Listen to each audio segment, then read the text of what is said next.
Outside the cruise terminal, my son's friend said, "She'll slow us down."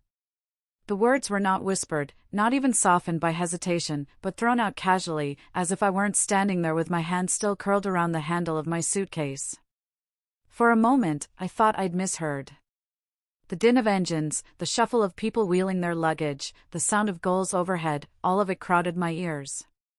But then I caught the look that passed between my son and his friend. A small, shared glance, quick but sharp enough to cut me open. My son didn't correct him. He didn't even look at me. He just laughed, an awkward little sound, as if to say, "Don't make this a big deal." And in that moment, something inside me went very still. I smiled, because I have always been the one to smooth over awkwardness, to pretend I hadn't heard, to give everyone else permission to be comfortable. But my fingers tightened around the handle of my suitcase until the plastic pressed into my palm. I told myself to breathe. To not let it sting so badly. To remember that my son was busy, distracted, that perhaps he didn't even realize the cruelty of letting silence speak for him. But as they walked a step ahead of me, laughing about some detail of the trip, I found myself watching the space between us expand, not measured in inches or feet, but in a kind of quiet rejection. We had talked about this cruise for months. It was supposed to be a family trip. A celebration of sorts, though I had never been quite sure what we were celebrating, his promotion, maybe, or the fact that we hadn't seen each other in so long. I had told my friends I was going, and they'd been genuinely happy for me, their voices tinged with that envy reserved for people who seemed to still be included in life's bigger joys. I had felt proud, not because of the cruise itself, but because my son had thought to invite me. And now, before I'd even stepped onto the ship, I was already being framed as a burden. I slowed my steps deliberately, letting them go just a little ahead, as if I needed more time to adjust my grip on my suitcase. The truth was, I didn't trust my face. My throat was hot, my chest tight. I didn't want either of them to look back and see the expression I couldn't quite control. I had learned long ago that dignity sometimes means silence, even when silence feels like swallowing glass. At the entrance, passengers were splitting into different lines, standard check-in, and then, off to the side, a shorter queue marked VIP. I wasn't sure what made it different, maybe first-class cabins, or some loyalty program. All I knew was that my son and his friend veered to the right, joining the standard line without hesitation. For some reason, my feet didn't follow. Instead, I wheeled my suitcase toward the VIP desk. It wasn't a plan. It wasn't rebellion. It was more like instinct, as though my body had made a decision my mind hadn't yet caught up to. I remember the girl at the desk smiling at me, asking for my passport and confirmation. I handed them over, feeling the weight of my son's back still turned toward me across the terminal. In that brief space of separation, I felt something stir. Not anger exactly, though the ache was still there. More like a faint pulse of possibility, as though I were standing at the edge of something I hadn't dared to consider. The clerk tapped on her keyboard, then looked up at me with a small, apologetic smile. "You're booked in standard boarding," she said gently. "But we do have availability for an upgrade if you'd like."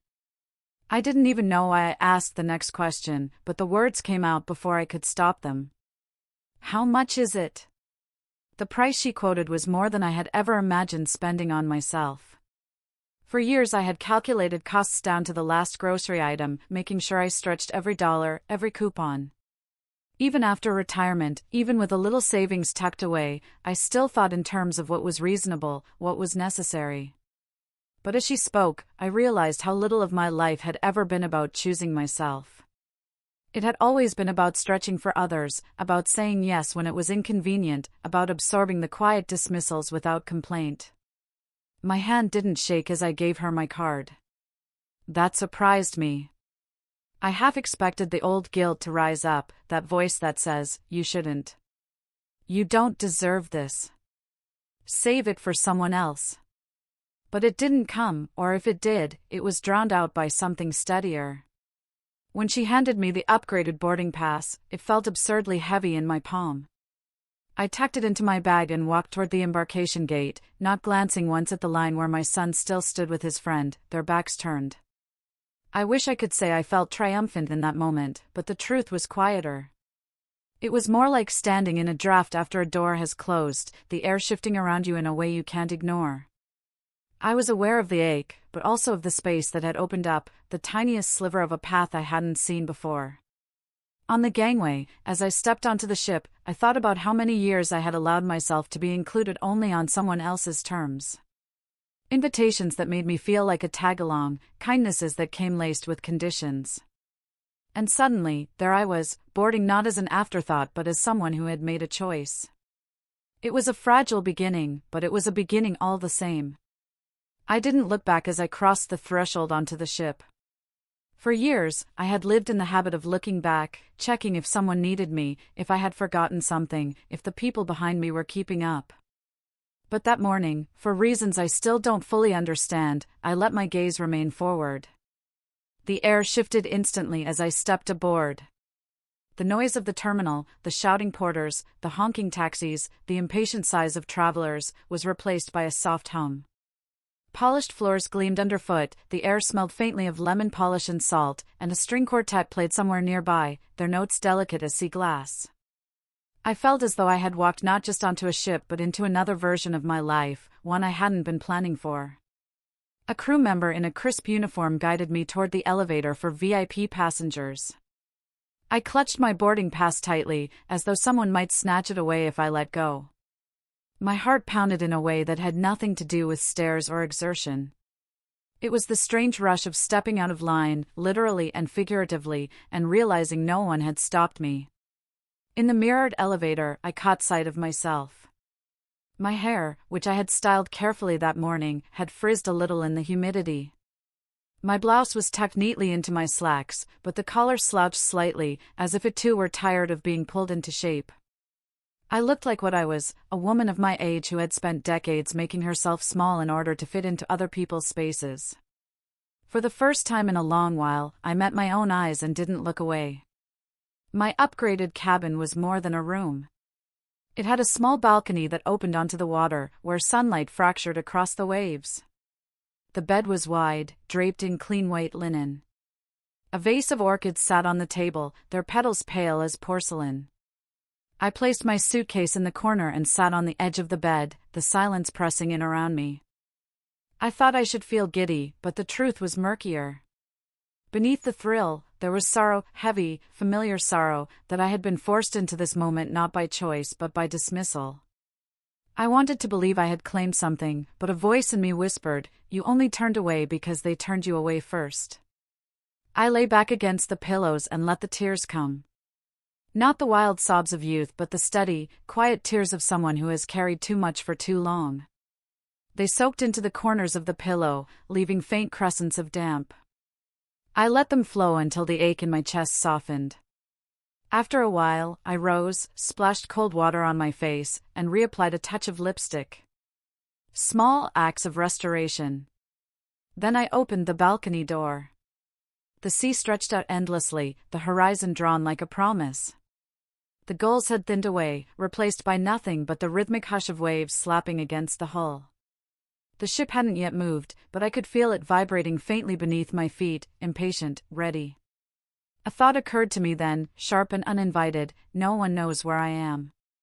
My son, still queued in the standard line, probably assumed I was behind him. He wouldn't look for me until later, if at all.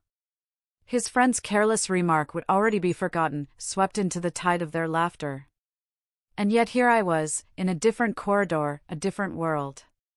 The dining room for VIP guests opened at noon, and I decided to go. The hostess greeted me with a warmth that felt practiced but still pleasant, and I let her lead me to a small table by the window. The linen was crisp, the silverware polished to a shine. I ordered a glass of wine, something I hadn't done in years without someone else at the table, and when it arrived, I lifted it to my lips slowly, savoring the cool bite. At the next table, two women were chatting animatedly, their bracelets clinking as they gestured. They seemed to be in their 50s, dressed elegantly in sundresses, and I caught fragments of their conversation about grandkids and travel.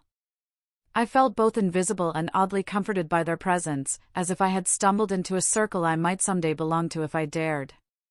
I ate my meal slowly, as though teaching myself that I was allowed to linger. The steak was tender, the vegetables bright. For once, I didn't feel the need to finish quickly so someone else could have the last bite, or to calculate how much of the bill I should cover to appear generous without being extravagant. There was no bill. Just me, and the quiet clink of my fork against the plate. Later, I wandered the deck, the sun warming the crown of my head. I passed couples snapping photos, families wrangling children, groups of friends clinking glasses. I searched for my son among the crowd but didn't see him. A strange relief washed through me. I wasn't ready to face him yet. Not ready to test what my voice might sound like if I tried to speak. Instead, I leaned against the railing, closed my eyes, and let the sea air sweep against my cheeks. I thought about all the times I had been told, in subtle or overt ways, that I was too much or not enough. Too slow, too emotional, too cautious. Not adventurous enough, not stylish enough, not young enough. I thought of how many times I had smiled to cover the sting, and how rarely anyone had noticed. When I opened my eyes, the ship had begun to move. The dock receded, the city skyline shrinking in the distance. I felt my heart tilt strangely, as if I too were pulling away from something I had clung to for too long. Back in my cabin, I opened my suitcase. Inside were the clothes I had packed with others in mind, simple blouses, comfortable shoes, nothing flashy. But tucked into the corner was a scarf I had bought weeks earlier on a whim. It was silk, patterned with swirls of indigo and gold, far more vibrant than anything I normally wore. I had nearly returned it, thinking it was too bold for me, but something had made me keep it. I draped it around my shoulders and studied my reflection. The scarf didn't transform me, not in any magical sense. But it drew my eyes upward, toward my face, away from the lines I usually fixated on. For once, I looked not like someone fading but like someone visible. That night, I sat on the balcony long after the sky had gone dark, the scarf around my shoulders, a book open in my lap though I barely read a word. The sea was ink black, stars pricking through the horizon. Somewhere deep inside, I felt the faintest shift, the suggestion that maybe this trip didn't have to be about enduring my son's dismissal. Maybe it could become something else. I didn't know yet what that something else was. But as the waves rocked gently below, I whispered to myself, let's find out. The next morning, I awoke before dawn. I hadn't expected to sleep well, but the soft rocking of the ship must have carried me through the night, because when I opened my eyes, the room was painted in the faint blue of first light. For a moment, I forgot where I was. I reached instinctively for my phone, half expecting a message from my son, "Where are you, Mom?" but the screen was empty.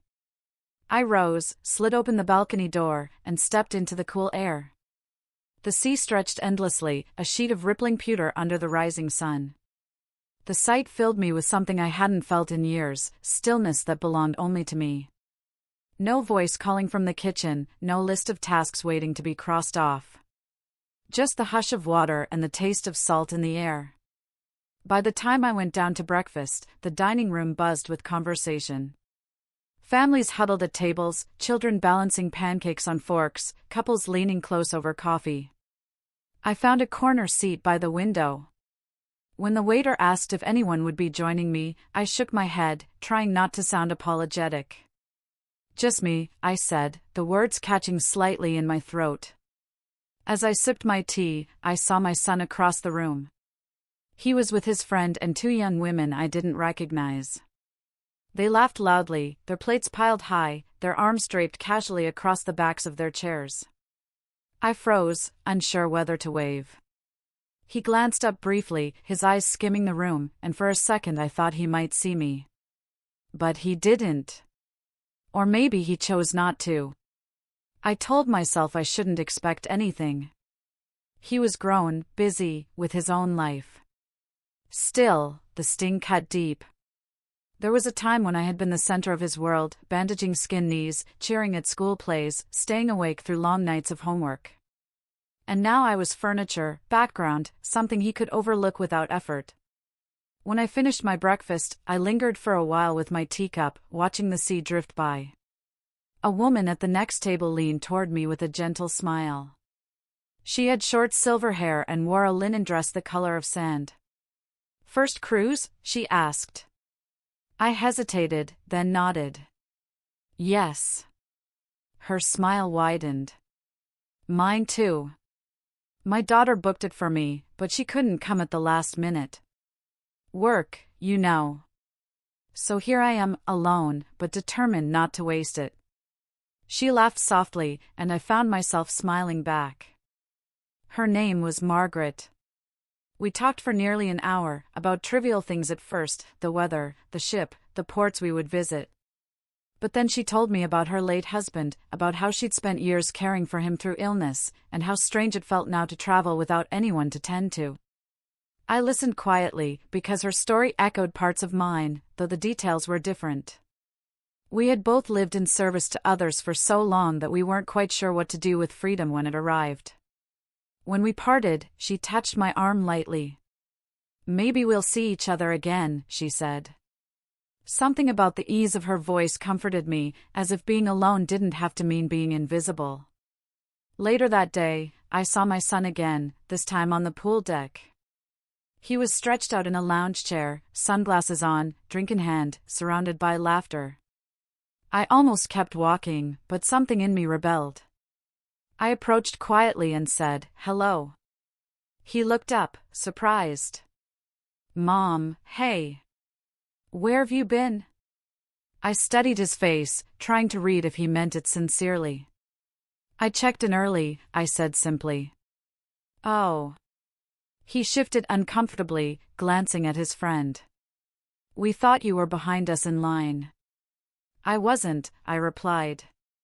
My tone was calm, but my heart raced. I wanted to ask if he remembered what his friend had said, if he realized how the words had lodged inside me like a stone.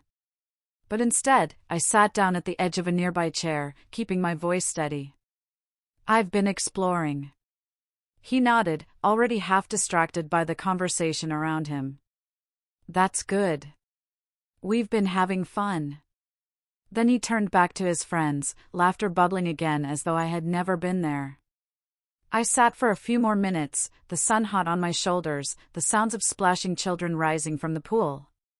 Then I rose, murmured a goodbye he barely acknowledged, and walked away. My steps felt heavy at first, but by the time I reached the quieter deck at the stern of the ship, a strange clarity had set in. I realized, with a pang that was sharp but also clean, that my son was not going to rescue me from this feeling. He was not going to apologize, or turn back into the boy who once needed me for everything. If I was going to reclaim anything on this trip, it would have to come from me.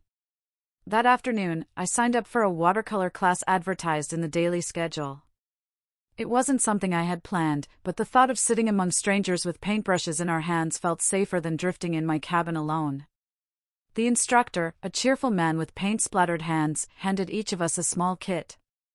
I hadn't held a paintbrush since I was a girl.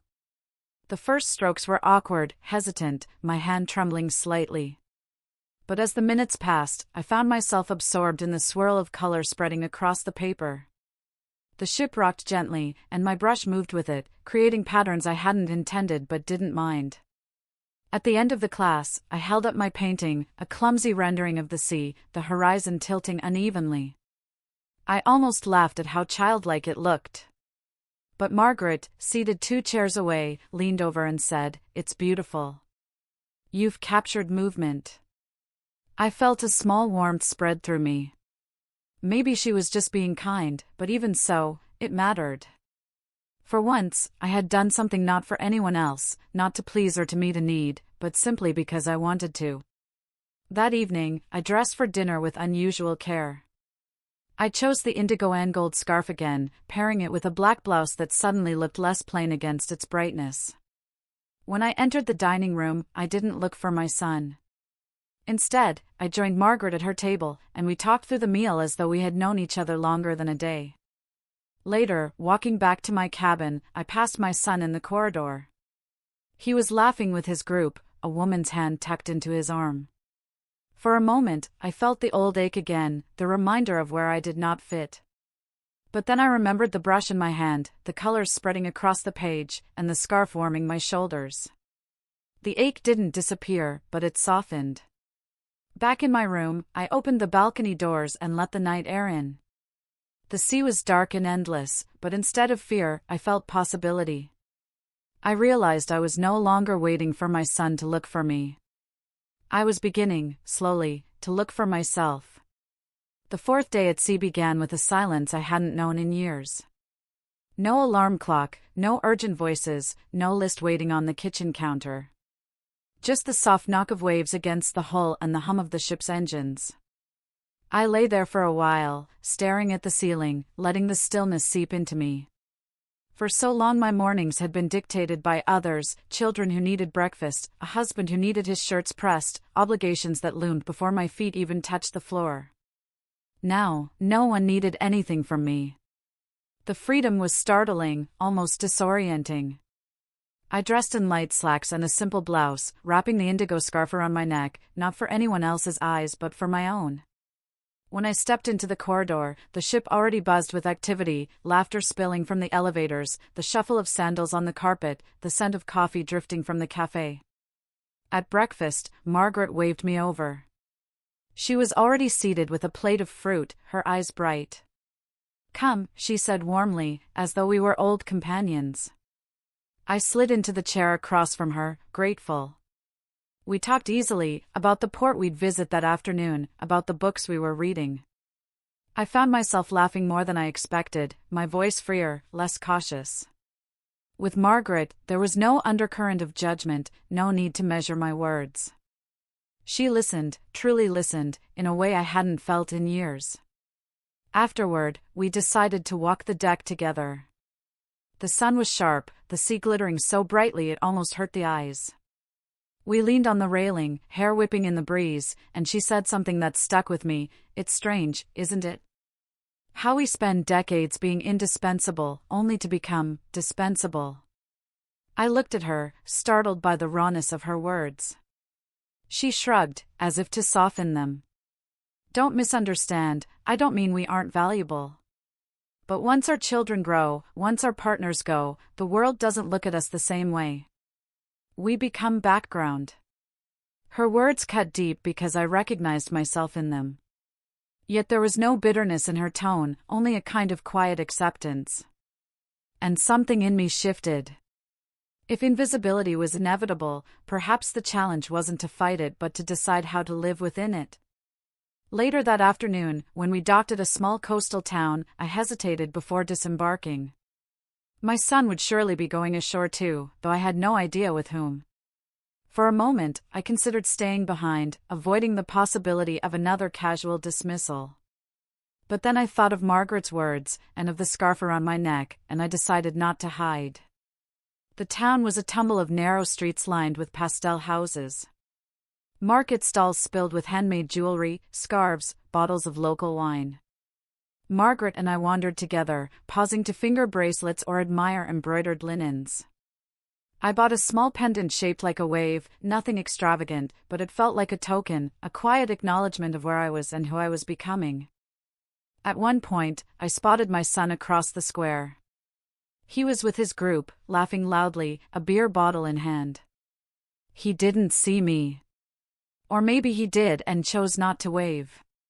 For a second, the old ache surged up, sharp as ever. But then Margaret slipped her arm through mine and pointed out a stall selling fresh bread, and I let myself be pulled in that direction instead. That evening, back on the ship, I joined a lecture about maritime history. The hall was half full, the speaker animated, his voice rising and falling with practiced cadence.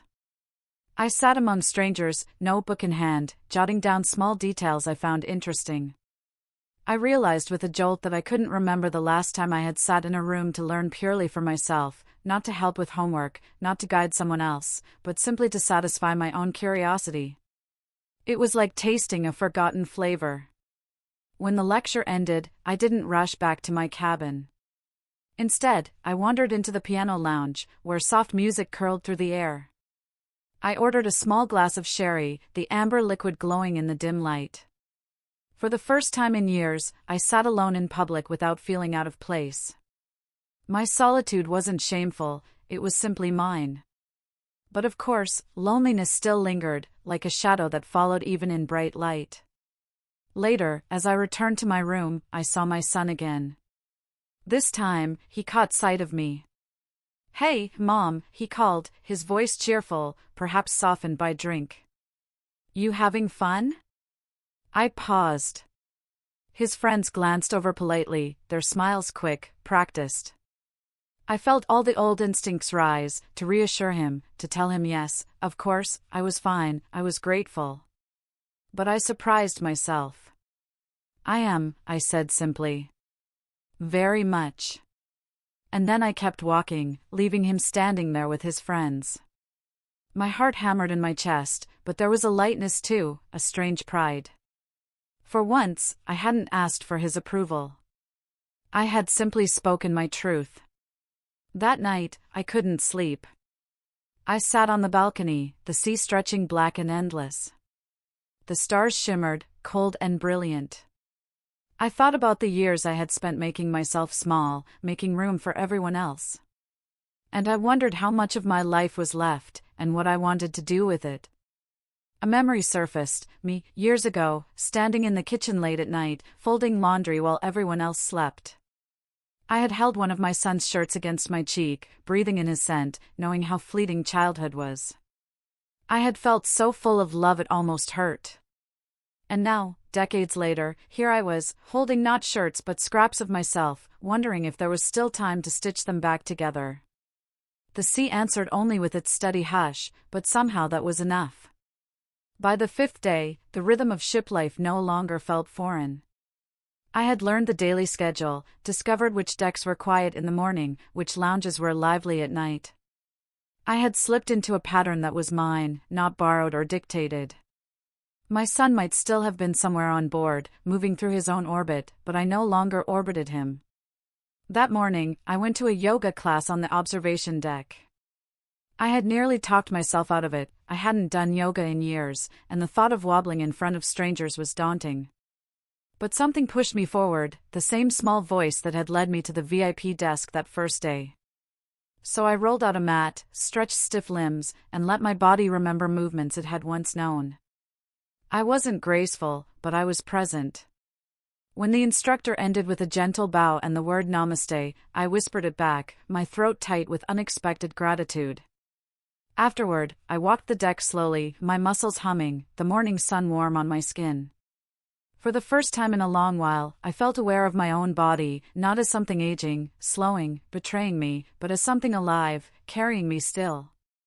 At lunch, I met Margaret again. She was full of stories, recounting a conversation she'd had with a young couple at breakfast, her laughter light. I told her about yoga, and she clasped her hands together. "See? You're braver than you think." I smiled at her words, though they sat in me like a seed, waiting. Brave. I had never thought of myself that way. Dutiful, dependable, invisible, yes. But brave? That was new. In the afternoon, the ship docked at another port. Margaret wanted to rest, so I went ashore alone. The streets were narrow, the air fragrant with spices and grilled food. I wandered aimlessly, letting the flow of strangers carry me along. For once, I wasn't worried about slowing anyone down. I bought a small notebook from a stall, its cover bound in leather, and decided I would write each evening, nothing elaborate, just fragments of thought, pieces of myself put into words. When I returned to the ship, I passed my son on the gangway. He was laughing with his friend, arms loaded with shopping bags. He spotted me this time. "Mom! Did you go ashore?" "Yes," I said simply. "With who?" he asked. "By myself." He blinked, as though the idea hadn't occurred to him. Then he smiled, a little uncertain. "That's good." For once, I didn't rush to fill the silence with reassurance. I just nodded and kept walking, my heart steady. That evening, I sat in the piano lounge again. The music was low, familiar songs softened by age. I ordered a glass of wine and opened my new notebook. I wrote slowly, awkwardly at first, my handwriting uneven. But soon the words came, not stories of my son, not lists of tasks, but fragments of me. I wrote about the scarf, the yoga class, the way the sea looked under starlight. Small things, but they felt like anchors. As I wrote, I noticed a man seated a few tables away. He was older, his hair thinning, his posture slightly stooped. He caught my eye and smiled politely, and I nodded back. It wasn't flirtation, not even curiosity, just the simple acknowledgement that we were both here, both alive, both carrying our own stories. I tucked that moment away quietly, like a pebble in my pocket. Later, when I returned to my cabin, I found a note slipped under my door. It was from Margaret. Tomorrow, there's a dance class in the afternoon. Come with me.